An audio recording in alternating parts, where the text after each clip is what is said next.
What do you do when the person you love most builds a wall between you and them, brick by brick, with every choice they make? For me, that question haunted my nights, whispering through the cracks of a marriage I'd poured my soul into. My name is Clara, and for 10 years, I believed love could conquer anything until I realized it couldn't conquer his mother's hold over him.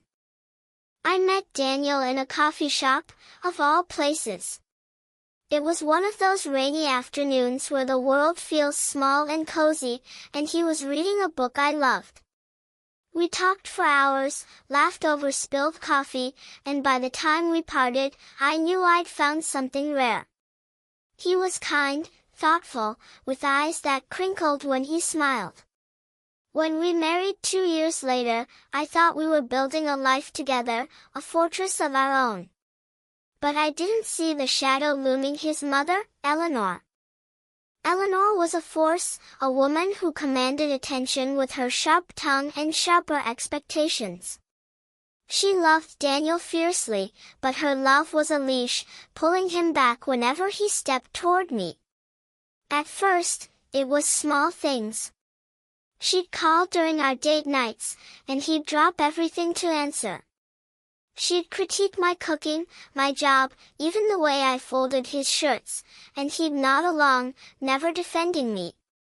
I told myself it was normal. Mothers and sons are close, right? I could share him. I could be patient. But patience is a well that runs dry. The first crack came during our first anniversary. I'd planned a weekend getaway, just us, a cabin by a lake with stars so bright they felt like promises. I spent weeks saving, planning, dreaming of a moment that was ours alone. The day before we left, Eleanor called, sobbing. Her boiler had broken, and she needed Daniel to fix it. I said, she can call a plumber. He said, she doesn't trust anyone else. He drove to her house that night, and we missed our trip. I sat alone in our apartment, staring at the packed suitcase, feeling the weight of being second.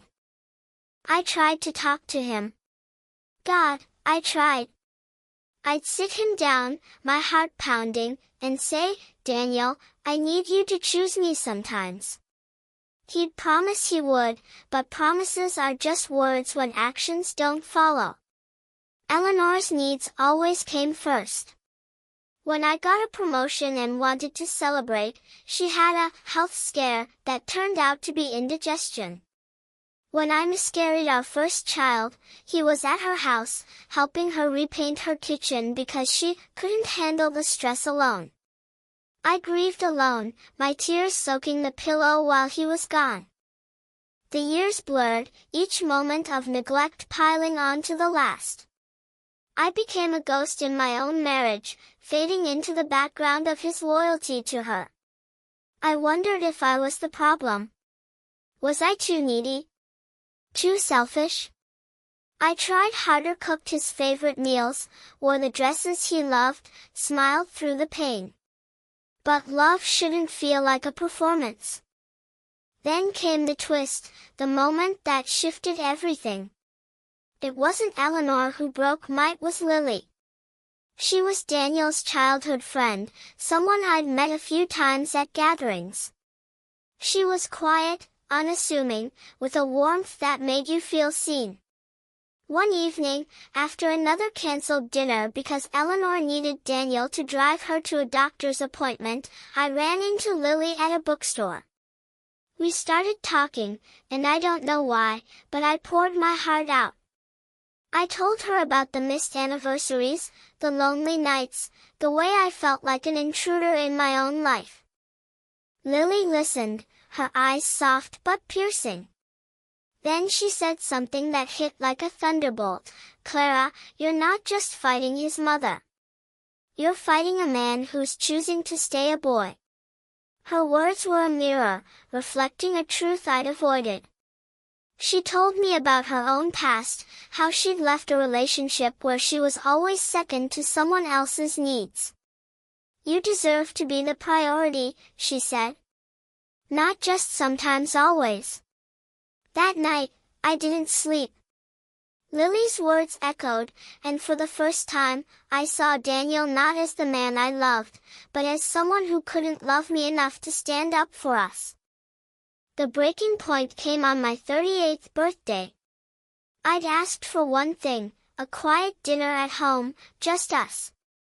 No phones, no interruptions. He agreed, and for a fleeting moment, I felt hope. I cooked his favorite pasta, lit candles, wore the dress he said made me look like a dream. The table was set, the wine poured. Then his phone rang. Eleanor. Her neighbor's dog had died, and she was too upset to be alone. I looked at him, my heart in my throat, and said, "Please, Daniel. Stay." He hesitated, his eyes darting between me and the phone. Then he grabbed his keys. "I'll be back soon," he said. The door closed, and something in me snapped. I didn't cry. I didn't scream. I sat at that table, the candles flickering, and realized I was done waiting. I packed a bag, not much, just enough for a fresh start. I wrote a note, "Daniel, I love you, but I can't keep begging to be seen. I'm choosing myself now." I left it on the table, next to the untouched pasta, and walked out. The weeks that followed were a blur of pain and possibility. I stayed with a friend, then found a small apartment in the city. It was tiny, with creaky floors and a view of a brick wall, but it was mine. For the first time in years, I felt like I was breathing. I started painting again, something I'd abandoned when Daniel said it took too much time. I joined a book club, where I met people who saw me, not as Daniel's wife, but as Claire, vibrant, flawed, alive. Daniel called, of course. He begged me to come back, said he'd change, that he'd talk to his mother. But I'd heard those promises before. I told him I needed space, not to hurt him, but to save myself. Lily became a friend, a lifeline.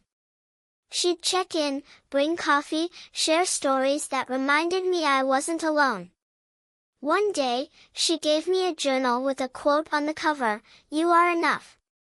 I cried then, not out of sadness, but because I was starting to believe it.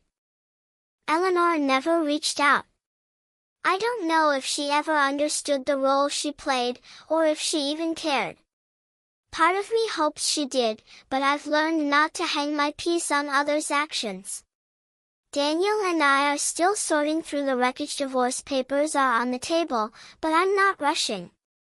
This isn't about revenge, it's about reclaiming my life. Now, I walk through the city at dusk, the lights painting the sky with possibility.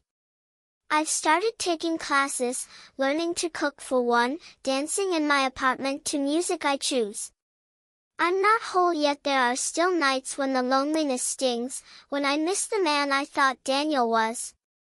But I'm learning that love isn't about sacrificing yourself until there's nothing left. It's about choosing someone who chooses you back, every single time. And if they don't, you choose yourself. That's the lesson I carry now, written in the pages of my journal, painted in the colors of my new life. I am enough. And for the first time, I'm living like it.